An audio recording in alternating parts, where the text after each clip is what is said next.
Libya etcetera ان جگہوں پر بیس بنا کے بیٹھے ہیں. جس حالت میں وہ ہیں ان کے ساتھ بھی یہ ہوگا اگر حکومت وقت نے کچھ نہ سوچا. ٹھیک ہے، پاکستان میں مسائل ہیں، یہ بھی ہے کہ آپ کو جابز نہیں مل رہی ہیں جس طرح کی آپ کی اپنی زندگی گزارنا چاہتے ہیں، آپ کے پاس وہ آسائشیں وہ مواقع نہیں ہیں. لیکن اس کا مطلب یہ نہیں ہے کہ آپ اپنی جان پر کھیل کر ایک ایسی جگہ جانے کی خواہش کریں جہاں آپ کو اپنا مستقبل تابناک لگ رہا ہے. یہ واقعہ جو اس وقت رپورٹ ہو رہا ہے وہ یہی ہے کہ غیر قانونی طور پر ایک بار پھر سے یورپ جانے والی جو کشتی تھی، اس میں جو کشتی میں سوار مسافر تھے وہ کشتی ڈوب گئی اور 50 قیمتی زندگیاں موت کے منہ میں چلی گئی ہیں. اب اسپین جاتے ہوئے یہ کشتی ڈوبی ہے بندرگاہ کے قریب. بہت ساری اس کی کانسپریسی بھی ہیں کہ وہ لوگ بھی نہیں چاہتے کہ ہمارے یہاں اس طریقے سے لوگ آئیں غیر قانونی طور پہ، تو کچھ ایسے حالات بھی پیدا کر دیے جاتے ہیں. اگر کشتی ڈوبنے والی ہوتی ہے تو اس کو بچانے کی بھی کوشش نہیں کی جاتی. حالانکہ جتنی ایکسپرٹیز یورپ میں ہے، جتنا کہ لائف سیونگ وہاں پر ایکوپمنٹ چیزیں موجود ہیں، اس کے باوجود بھی کوشش نہیں کی جاتی. اور وہاں پر انسانی جانوں کی قدر جتنی ہے وہ ہم نے غزہ والے واقعے میں دیکھ لیا. آپ یہ دیکھیں جنگ بندی ہو گئی، کل بھی حملہ ایئر اسٹرائک کی ہے، 70 لوگ مار دیے. پھر دوسری چیز یہ ہے کہ ایک تو یہ ہے کہ کچھ شہر دے لوگ بھی ظالم سن، کچھ سنو مرندہ شوق بھی سی.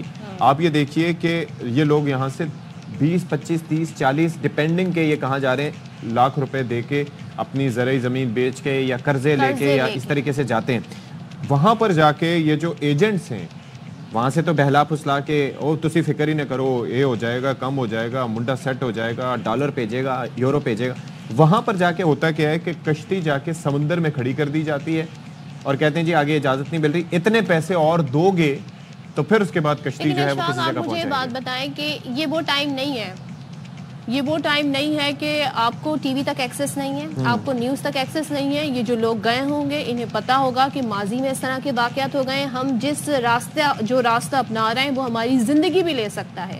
اس کے باوجود انہوں نے اس کو آپٹ کیا اور مجھے بتایا جا رہا ہے کہ 8 روز تک یہ سمندر میں رہی 8 دن کھڑی رہی. پھر انہوں نے مطالبہ کیا کہ آپ یہ کریں. پھر وہاں پر جو متعلقہ حکام ہے ان کو بھی پتہ چلا کشتی کھڑی ہے، انہوں نے کہا کھڑی ہے تو کھڑی رہنے دو، بعد میں جو ہوگا دیکھا جائے گا.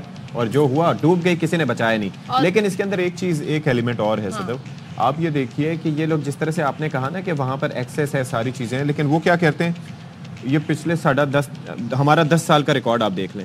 10 سال میں یہ زندگی موت تو اللہ کے ہاتھ میں، موت جہاں آنی ہوگی وہاں پر آئے گی. لیکن یہ دیکھیں اتنے سکسیسفل لوگ گئے ہوئے ہیں، وہ اس طرح سے پکچر پینٹ کرتے ہیں کہ یہ نوجوان سوچتے تک نہیں ہے. مثال کے طور پر آپ ٹک ٹاک پہ 10 جگہ پہ آپ کی پریزنس موجود ہے تو آپ یہ بھی دیکھ سکتے ہو کہ اس حادثے میں کتنے لوگ مارے جا رہے ہیں اور آج کل رولز اور قوانین ان ملکوں کے کتنے سخت ہو چکے ہیں. اور سوچیں آپ کے پیچھے آپ کی فیملی، اس فیملی پہ نہ صرف ایک ایموشنل ٹراما سے وہ گزریں گے بلکہ اس کے بعد فائنینشیل ٹراما سے بھی گزریں گے. کیونکہ ظاہر ہے انہوں نے بھی آپ کو باہر بھیجنے کے لیے کسی ماں نے اپنے زیور بیچے ہوں گے، کسی بیوی نے اپنے زیور بیچے ہوں گے، باپ نے قرضہ لیا ہوگا، زمینیں بیچی ہوں گی، انہیں وہ قرضہ اتارنا ہوگا. پیچھے جن لوگوں کو چھوڑ کے جا رہے ہیں، جنہیں آس لے کے جا رہے ہیں، ان کے لیے ہم کیا کہہ سکتے ہیں، 15 پاکستانیوں کے جاں بحق ہونے کا خدشہ ہے اس میں، اور بھی دیگر ممالک سے لوگ. چلیں اس پر بات کر لیتے ہیں. ہمارے ساتھ موجود ہیں رباط، مراکش میں قائم مقام پاکستانی سفیر Rabia Kasuri. Thank you so much for your time. Rabia, یہ ذرا فرمائیے گا کہ اب تک جو چیزیں پتہ چل سکی، ظاہر ہے کہ سفارت خانہ بھی کانٹیکٹ میں ہوگا، معلومات حاصل کرنے کی کوشش کی جا رہی ہوگی، کیا پتہ چل سکا ہے اب تک؟ جی thank you so much. Actually Moroccan authorities نے ہمیں ایک لسٹ شیئر کی ہے of 10 confirmed dead bodies that they have recovered off the port of Dakhla. یہ ایک موراکن سدرن ریجن میں ایک پورٹ ہے جہاں سے انہوں نے 10 لوگوں کی ڈیڈ باڈیز کو ریکور کیا تھا. They are in the hospital and they have shared a list of their passport details with us and their names. Most of the names, they're not matching up with the details that we have on our system. That is why I don't want to give out a list right now. What we're doing is that some of our officials are traveling as we speak to Dakhla. جی اچھا تو رابعہ مجھے یہ بتائیے گا کہ کشتی میں کتنے پاکستانی سوار تھے اور جنہیں ریسکیو کیا گیا ہے ان کے بارے میں بتائیے گا، ان کی حالت کیسی ہے؟ موراکن اتھارٹیز نے ہم سے یہ بھی شیئر کیا ہے کہ 35 لوگ سروائیو کیے تھے اس ٹریجک انسیڈنٹ میں. They have been kept in a camp not all of them are Pakistanis. They have not shared any details with us of those people. Some of them are carrying documents, some of them are not carrying documents. So ہمارے officials کہاں جائیں گے, they will interview each one of them, and on the basis of that national verification status ہوگا ان کا.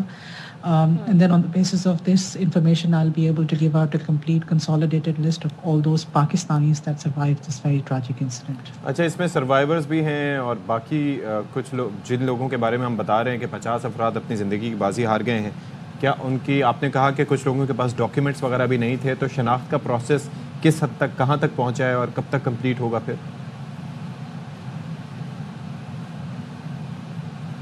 Pakistan Embassy Rabat completely in touch ہے with Moroccan authorities here. یہاں پر local foreign office بھی as well as داخلہ میں جو police authorities ہیں ان سب سے رابطے میں ہیں ہم. اس کے علاوہ فیملیز ان لوگوں کی جو ہمیں کانٹیکٹ کر رہی ہیں, ہم ان سے بھی مسلسل رابطے میں ہیں. اچھا, اور آپ نے کہا کانٹیکٹ کر رہی ہیں فیملی, تو کوئی ہیلپ لائن ہے تاکہ لوگ رابطہ کر سکیں, جو وکٹم ہیں ان میں سے کوئی رابطہ کر سکے؟ Help line has been established. 24-hour emergency unit Ministry of Foreign Affairs اسلام آباد میں لگ چکا ہے. اس کے علاوہ Ministry of Foreign Affairs کی ویب سائٹ پر ہم میری ڈیٹیلز اور میرے جو کاؤنسلر اسسٹنٹ ہیں نعمان, ان کی ڈیٹیلز شیئر کی گئی ہیں. Anybody can contact us. Thank you so much Rabia, ہمارے ساتھ ہی رابعہ قصوری, اور ہیلپ لائن بھی موجود ہے, کانٹیکٹ بھی کیے جا رہے ہیں, لیکن نمبرز انہوں نے ابھی تک کنفرم نہیں کیے ہیں. نمبر ظاہر ہے کہ ان کے پاس معلومات کا ذریعہ صرف موروکن اتھارٹیز ہیں, وہ جو نمبر شیئر کریں گے انہی کی تصدیق ہو پائے گی. تو ظاہر ہے کہ وہ ڈیجیٹل میڈیا, سوشل میڈیا اور ادھر ادھر بھی وہ چیزیں پتہ چل جائیں گی, because there are many people who are on it. اچھا جی, نمائندے عامر بٹ ہمارے ساتھ ہیں, ان سے بات کر لیتے ہیں. عامر بتائیے گا, اب 44 پاکستانیوں میں سے 12 کا تعلق گجرات سے ہے, تو گجرات میں آپ نے کیا ڈیٹیل حاصل کی ہیں ان پاکستانیوں کے بارے میں؟ جی, گجرات کے ان میں سے 12 جو گجرات کے رہائشی ہیں, ان میں جوڑا کرنانا کے 3 لڑکے تھے, اس کے ساتھ ڈلو گاؤں ہے اس کے ساتھ ہی ہے بالکل قریب ہی, اس کے 2 ماموں بھانجے تھے, اس کے ساتھ ایک اور گورکو گاؤں ہے وہاں کے 2 لڑکے تھے. اس طرح کر کے ٹوٹل 12 لوگوں کے بارے میں رات کو تصدیق ہوئی تھی. اچھا, ایک بات میں آپ کو کلیئر کروں کہ جو لوگ وہاں پر پہنچے ہیں نا, انہوں نے جو انکشافات کیے ہیں وہ بڑے عجیب ہیں.